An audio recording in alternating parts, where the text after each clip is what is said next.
Welcome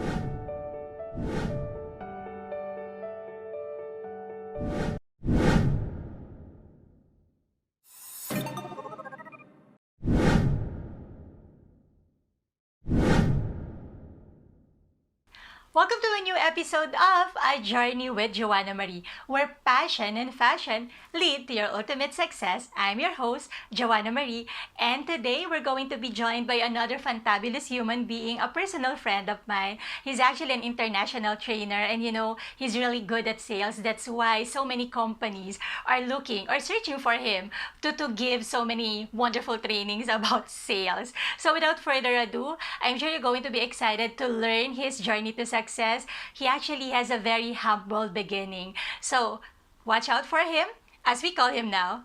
Welcome to the show, Elvin. Oh, thank you, Joanna. It's an honor to be here.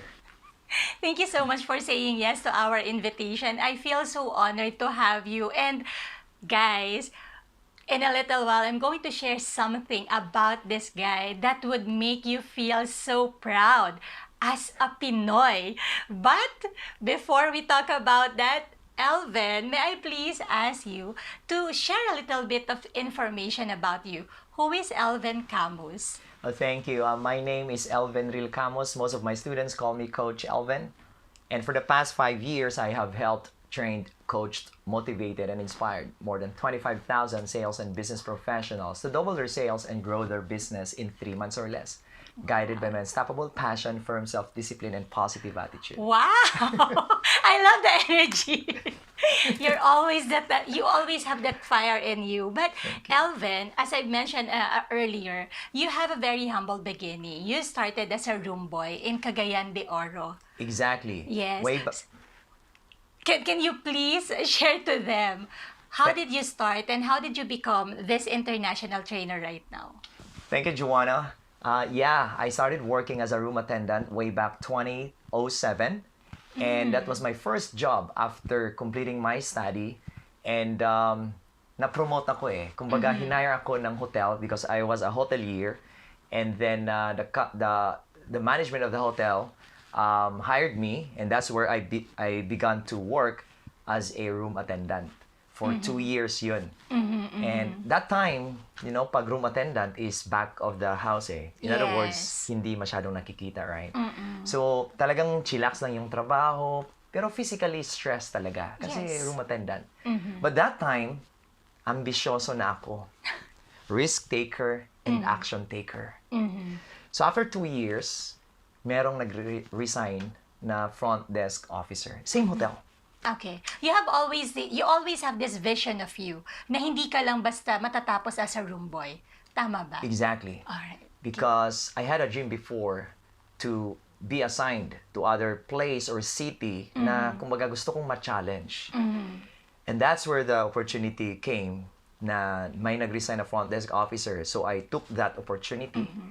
And when I started working as a front desk officer in that hotel, parang nag-iba na yung parang role ko doon. Kasi parang mentally stressed na. People are, visiting the hotel, check-in, check-out, processing all those things. And then I realized, Joanna, that, oh my God, I love this place. Why? Because so many guests na magkaroon ako ng chance to interact with them. Yes. And you love people. You're a very people person. Exactly. But that time, when I started working as a front desk officer, parang introvert pa rin ako eh. Ayaw ko yung makipag-deal, lalo na yung mga foreigner. Ayaw ko yun. Gusto ko yung short talk lang, pero pagkakausapin na nila ako, parang ayaw ko ng ganun. And then I realized that, oh my God, being a front desk officer is a great opportunity to be able to connect more with people. And that's where the time where one of the guests from that hotel, she told me this, Elvin, I like your skills. And I want you to work in our company. And I simply replied like this, oh, thank you for liking my skills. Anong company yan? And she said, Elvin, we are helping people immigrate to Canada, Australia, and New Zealand. And I immediately said, oh, that's immigration firm. And she said, yes. And then she asked me this question, Joanna, Elvin, take it or leave it? Now, yours truly is ambisyoso, risk taker, and action taker. So I said, yes. Right away. And that was the reason, 2012, nag-immigrate ako from Cagayan de Oro City, Mindanao, to Cebu To City, Cebu. Visayas. I started working as a front desk officer in that immigration firm. Oh. So doon nag-umpisa yung journey ko, yung transition ko from being a Yes. hotelier to a person na nagtrabaho sa isang immigration firm. So, paano ka naman napasok ngayon sa mundo ng sales? You know what? I love your story and it really fascinates me because there's so many people that they are, alam mo yun, kinakatakutan nila ang sales. Parang yung feeling nila kapag nagbenta sila or kumausap sila ng ibang tao and offer something, parang yun na yung huling breath that they're going to take. Correct. But here you are, you're really good at sales and you made it big already. You're internationally known as a sales trainer. So what made you decide that sales is the one thing na you wanna focus on and teach to other people as well? It's a great question. When I started working as a front desk officer in an immigration firm, I realized that parang routine na to sa akin. Parang paulit-ulit na nag-welcome ng guests, clients. And there's one person, like one of the salespeople, resigned from her post. And now, bakante yung sales and marketing department of that company. One of the meeting sessions, naghanap yung management. Sabi ng management, since kulang tayo ng salesperson who wants to transfer to sales and marketing. Now, yours truly is ambisyoso, risk taker, and action taker. So I raised my hand Agad-agad. and said, Mama ko po. And then the And you don't know anything about sales Exactly. yet. It was Okay. just about my passion. Yes. Passion to Ambisyoso lang serve talaga. or passion because you have this big dream of yours para sa sarili Yeah, mo? ambisyoso ako, risk taker, and dreamer talaga ako. Gusto ko na kahit anong opportunity, naniniwala ko na every opportunity kayang-kaya yan. Yes. Kaya I raised my hand and said, Mama ko po. When the management of the company said, oh, Elvin, thank you for volunteering yourself, but I do believe you don't have the skills how to offer the service of our company. And I simply replied like this, Joana, thank you for acknowledging my skills. Na wala akong skills in terms of selling, but meron akong skills in terms of greeting people. Yes. But I do believe all the skills can be learned. Yes, Tapang everything is universal sagot. learnable. Oo. Right? Dahil sa sagot ko na yun, sabi naman ng management, sige nga, usap tayo after this meeting. So after that meeting, we had a talk. Wait, is it the same person that you met in Cagayan de Oro? Different. Different. Alright. Okay. Now, itong person na to, is ito na yung may-ari. Yung nakausap ko. Okay, okay. And that was the point, that was the time where I realized that, oh my God, paninindigan ko na yung sinabi ko na I want to be transferred. So when they gave me an opportunity to be part of the sales and marketing team, alam mo ba, dahil wala akong skills sa selling binigyan nila ako ng 3 months for me to learn the skills and art of selling. Oh, that's so Yeah. good. But Yes. again, yours truly is ambisyoso, risk taker, and action taker. Hindi ko tinapos, Joanna, again, yung training na 90 days. Kasi? Gusto ko nang magbenta talaga. Hindi ako makapaghintay. So, after 2 weeks, guess what? Being trained by, my mentors there inside the company. After two weeks, sabi ko, Ma'am, sir, no need for me to finish the 90-day training. Okay. And then ito naman yung sagot ng management, oh, Elvin, come on. How come you're telling us you're ready after 2 weeks? Sabi ko, trust me, kaya ko to. Because of that conviction and excitement, pinayagan nila ako. Okay, sige Elvin, magbenta ka na. So ito yung Parang nangyari. no? Sila yung chine-challenge mo every time eh. Exactly. Yes, yes. And then nung nagbenta na ako, kasi binigyan na nila ako ng go signal, left and right, I did prospecting, presenting, handling objection, closing sales, getting referrals, all the things na ginagawa ng isang salesperson. Yes. At alam mo ba, in my first 5 months in my selling career, I was broke in sales. Wala akong benta actually. Don't laugh, it hurts. Wala akong benta. I'm so sorry. Hindi No ko worries. maiwasan. Wala akong Because, benta. you know what, I was coming from this space na, grabe, nakakabilib. Ang tapang ng loob niya. And then 5 months after, Yes. Wala what were masyadong you benta. feeling back then? Oh my God, nahiya ako sa company because knowing my background, I was the one who volunteered myself. And right? you stopped the training. I was about to stop Yes. because I realized na parang walang-wala na itong papuntahan na. Uh-huh. And breadwinner ako sa family, meron akong kapatid sa Cagayan de Oro na pinapaaral. And knowing in sales, pag wala kang benta, wala kang income. I had credit cards. Baon ako sa utang, credit cards were calling, banks were Commission calling. basis kasi yun. Exactly. Okay. I had like parang based, no? Parang salary-based per month, but not enough. Yes. Kasi nagbabayad pa ako ng rentals and everything. So, after 5 months being broke in sales, I was one of the least producers and I realized that, oh my God, parang mali ata yung decision ko. What But- changed? I made a decision to talk to the management of the company. And his name is Mr. Paul Dumont. my first sales mentor. And I knocked on his door and said, Sir Paul, it's me, Alvin, one of your salespeople. The reason why I'm here because I just want you to know that sales is not really meant for me. Would you allow me to go back to front desk? Gusto ko nang bumalik. Pero ito Retreat ka na, okay. Yeah, pero ito yung sabi niya sa akin, Elvin, huwag kang bumalik. Don't give up. I believe in you. You can be the champion in our team. Just be a good student. Okay. Nung sinabi niya sa akin yun, parang naramdaman ko, Joana. And after that conversation, I hugged him, he hugged me, and I told him, Sir Paul, thank you for believing in me. Yes. And what I did, I went back to my cubicle, so sales and marketing department. I sat down, I prayed to God, I closed my eyes. And I got some wisdom, Joana. And that wisdom is kailangan kong mag-invest sa sarili ko. Okay. That's where I started my journey in attending different world-class trainings abroad, locally, because I wanted to be trained. Yeah. Because if you wanted to be the best version of yourself, you have to really invest in yourself. And the best way to actually do that is look for training, seminars, and mentors and coaches who can help you along the way. Exactly. Yes. Doon ko nakita, nung pumunta ako, one of the things na ginawa ko that time is naghanap ako ng book na makakatulong sa personal development ko. Alam mo ba, nung pumunta ako ng National Bookstore, meron akong nakita na standee. Ano nakalagay sa standee? National Achievers Congress in the Philippines. Wow, timely. Oh, really? It's the first ever. It's my first, like Yes, Robert okay. Kiyosaki. Yes. Oh my God, this is my first time seeing Robert Kiyosaki in person.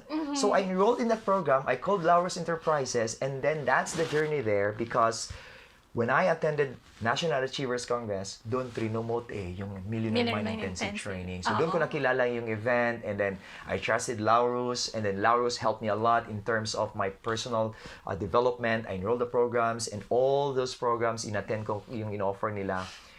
And then after applying the lessons I learned from different legends in the world, great mentors in terms of sales and marketing, I made a decision. Would you like to know the decision? What's the decision, Ang Alvin? decision na ginawa ko, Joana, is kailangan kong i-apply ang lesson. Simple. In-apply ko lang yung lesson. Yeah, take action. Exactly. Inspired, aligned action. Correct. Because everything that we've learned, kung hindi natin gagamitin, we'll be stuck for the rest of our lives. That's right. Yes. And then now, after I applied all the lessons, after a year, modesty aside, glory to God, credit to my mentors, And credit to you. and thank you for that big help, I became the top producer in our company. Number one in amazing. sales. Amazing. Hindi po chamba, modesty aside. Once again, glory to God, I became the top producer in our company Nothing for is chamba. 5 Yeah. consecutive years. Wow, Number one in sales. yes. Because I applied all the lessons I learned from the Yes. masters of masters. You were investing in yourself, you were doing the right action.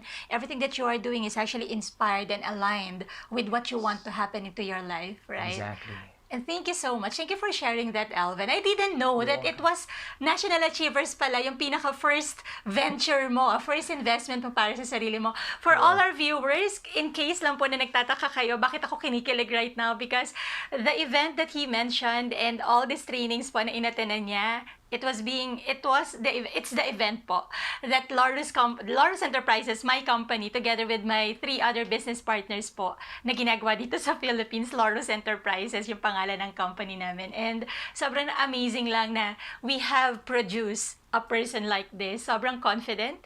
And I love the pagka-ambisyoso mo, pagka-risk taker mo, and ang pagka-action taker mo. Thank you. Because of that, oh my gosh, here it is, Elvin. Guys, I want to share to all of you. So share na natin sa kanilang lahat, Elvin. Because of the investments that Elvin did for himself, and because he has always been naniniwala siya sobra sa sarili niya.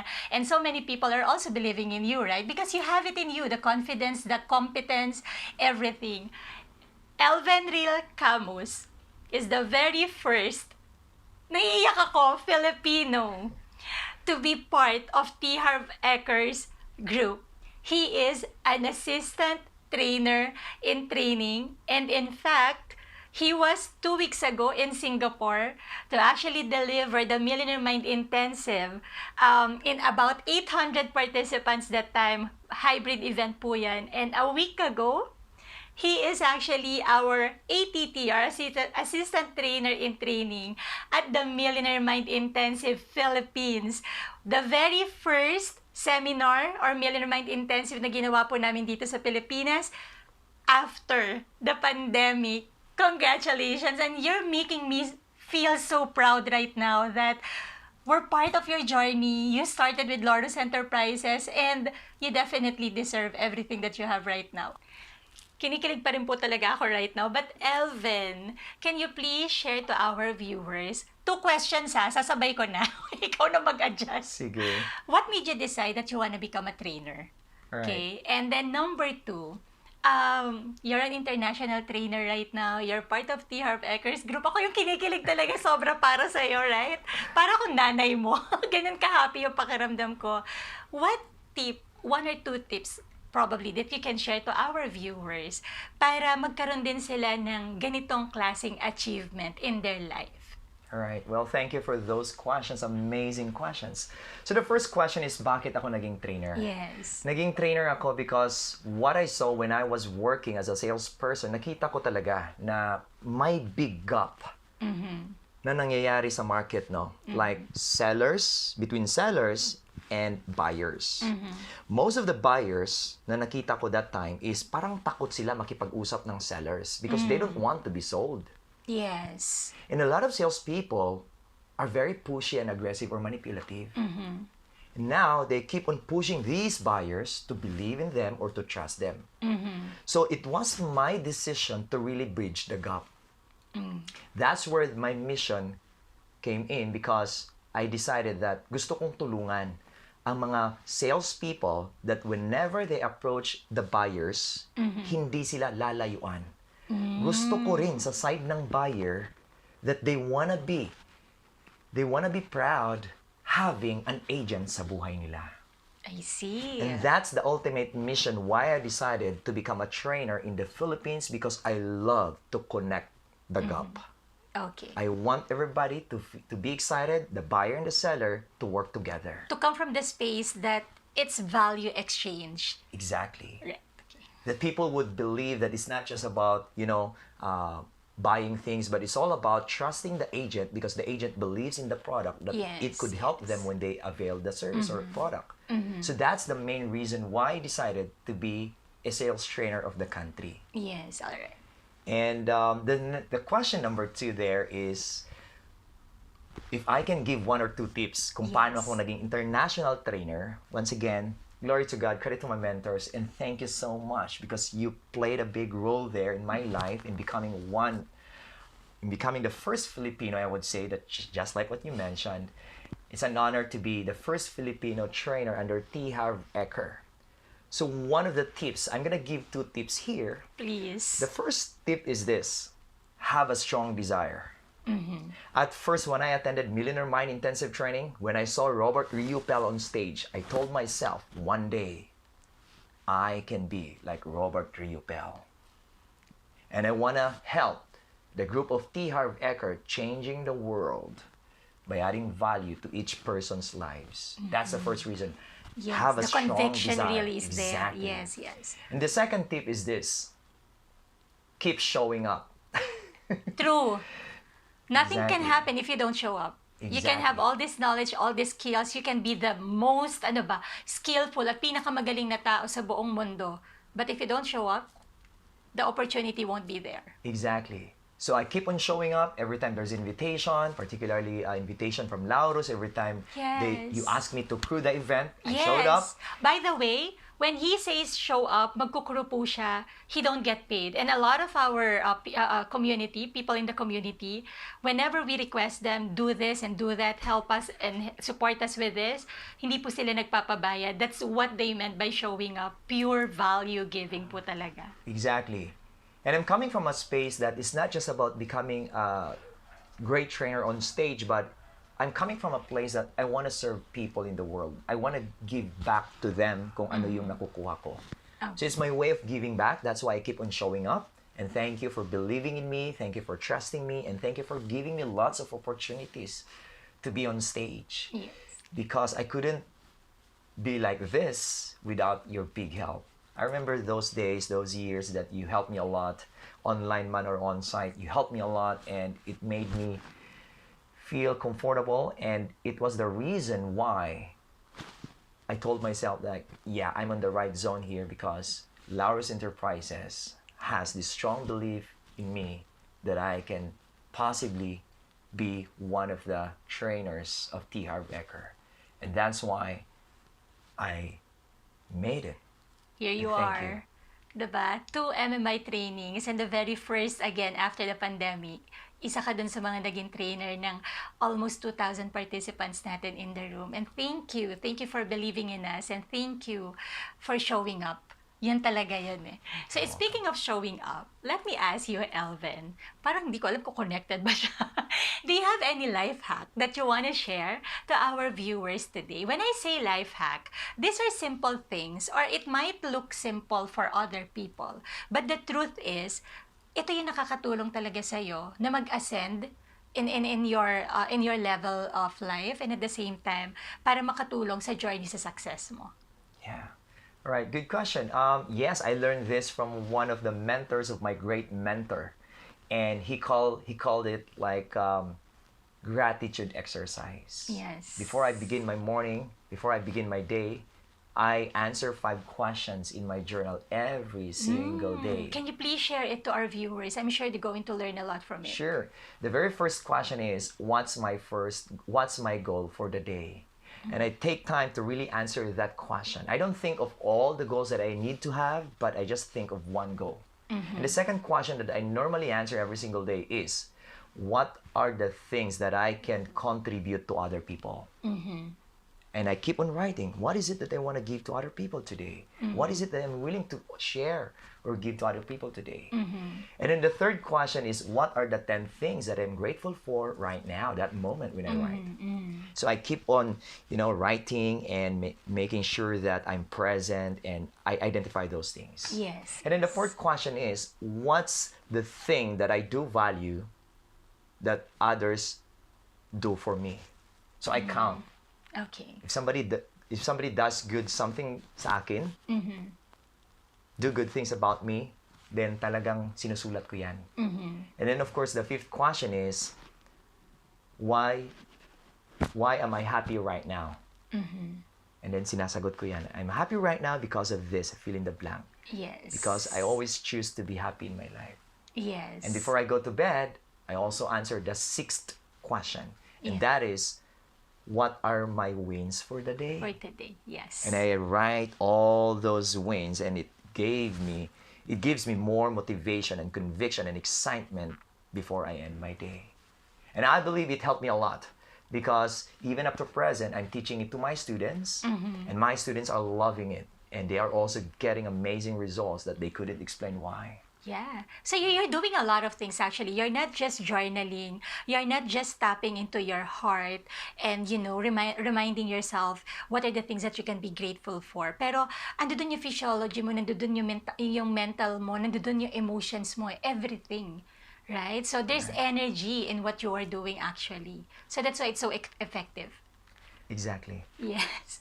So, I'm sure our viewers, guys, remember, take note of those things. Kasi if you want to become an international trainer, globally recognized just like Elven, go back.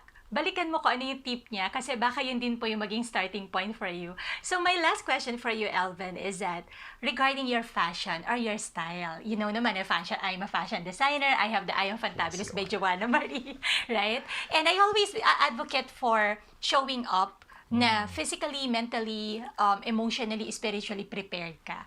Okay. So, I want to ask you, in terms of your style or your fashion sense, because whenever I would meet you, you're always dressing up.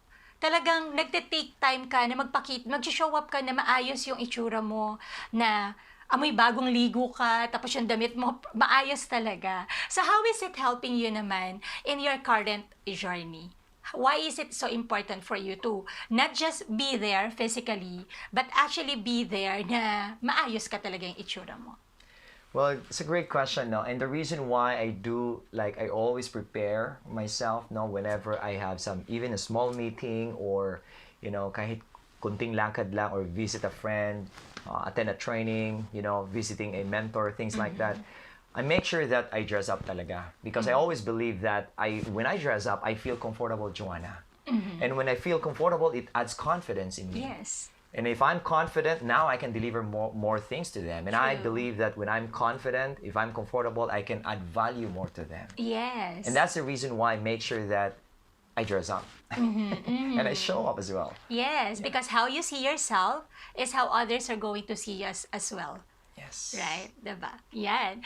Sobrang kulang yung oras natin, Elvin. I want to ask you more. There's just too many that I want to get from you. And I'm sure our viewers feel the same, na sobrang bitin na bitin yung oras ng conversation natin. But thank you so much for all the insights and all the wisdom. And thank you for the confidence that you actually showed us. Na-amaze ako with the kind of energy that you brought to the show. At na-amaze ako dun sa level of confidence that I can see in you. You've always been this confident pero yung confidence mo, hindi siya coming from the space na mayabang or whatsoever. It's coming from the space na nandun yung love, nandun yung pagsuporta. Alam mo yun, yung kind of confidence na gusto mong gayahin, gusto mong ma-imbibe din. Alam mo yun? So, I'm sure our viewers today, they also feel the same way, Elvin. Thank you so much for being with us today. And to you, our dear audience, we want to thank you for tuning in to today's episode of A Journey with Joana Marie. We hope, actually I don't hope I'm sure you got a lot of insights from our special guest tonight that can support you to your own journey to success. But before we go, Elvin, and before you say goodbye to all our viewers, do you have anyone in particular na gusto mong pasalamatan? And at the same time, do you have anything ba that you want to promote to our viewers today? Yeah. I think many to mention, but let me do my best to really mention the people who have helped me a lot. Number one is my wife for helping me a lot, for believing in me, for giving me 100% feedback na hindi nabibigay ng iba, pero yung wife ko, you know, spouse, right? So talagang grabe yung support niya sa akin. Yes. Thank you, my love. I hope you're watching this. But yes, I'm here because of you. Thank you. And then of course, I want to say thank you to my parents as well for growing me the way they want me to grow as a person. And hindi ko I'm maaari sure they're ito. so proud of you. I believe yes. Yes. And then, of course, I want to say thank you to the people who have helped me a lot as well, like Laura's Enterprises, Joana, thank you so much talaga. Jev and Jerome and Angie for believing in my abilities, my passion, and thank you for giving me multiple opportunities to be on stage. And because of that, nandito na. Maraming Yes. opportunities na dumating sa buhay ko. Thank you talaga, Laura's Enterprises. Thank you as well to Success Resources for believing in me as well, for giving me an opportunity to be on stage, global stage. Thank you so much. Like Richard, Veron, Jude, Mirinda, and to the whole team of Success Resources. Thank you so much. And then, of course, I want to say thank you to my great mentors who have helped me a lot, who have equipped me. Not just giving me more tools on how to deal with people or how to run the business or how to close sales, but in helping me become the best version of myself. So thank you so much. And then of course to all my students who believed in me, who trusted me, and who supported me. Thank you so much, and looking forward to working with you again and again. And Yes. so honored. And I believe there are people there na tumulong pa sa akin, but you know who you are. Thank you for helping me and changing my life. Yes. And anything that you want to promote, where can they follow you? And if they want to also enroll to your program, saan kanila po pwedeng kontakin? Thank you. So, for those of you who wish to follow me, you can follow me on my Facebook account, Instagram, LinkedIn, Elvenril Camus. Elvenril, one word, okay? Elvenril Camus, that's my full name. And you can also follow me on my Facebook account, like the Facebook page, where all the training schedules or all the programs are there, and you will know what I do in my life and why I do what I do. So I love to connect with you kahit anong platform. So just search for my name, and looking forward to working with you. Thank you so much once again, Elvin. Sobrang bitin, but I look forward to having you in the future episodes of A Journey with Joana Marie. And of course, to you once again, our dear viewers, we want to thank you once again for staying with us all this time. And Don't forget, apply nyo po lahat ng mga insights na pick up ninyo from Elven so that you too can become the international and global trainer that you've always wanted to become. And this episode is for the benefit of Sorok Uni Foundation Incorporated. We want to thank you for giving us the opportunity to support your cause. Sorok Uni Foundation Incorporated, rebuilding lives, empowering people. Also, our deepest gratitude to all our sponsors today. We would like to thank the following: Pieza Automotive PH. Visit their website at pieza.ph. I Am Fantabulous by Joana Marie. Be effortlessly stylish. Go to www.iamfantabulous.com. Laurus Enterprises, empowering you to reach new heights of success. Your journey to success is our business. Go to our social media accounts for more details. Millionaire Mind Intensive, the weekend that will change your financial life forever. September 9 to 11 at SMX Convention Center. Buy your tickets now. Quality living is just one the way. iTerra Care. Lens Hair and Makeup Studio. Please receive my gratitude once again, our dear viewers. And for today, do everything that you can so that you can have the best journey of your life. And always remember, you are beautifully and fantabulously created for a purpose. So always smile, and I'll see you next week. Bye!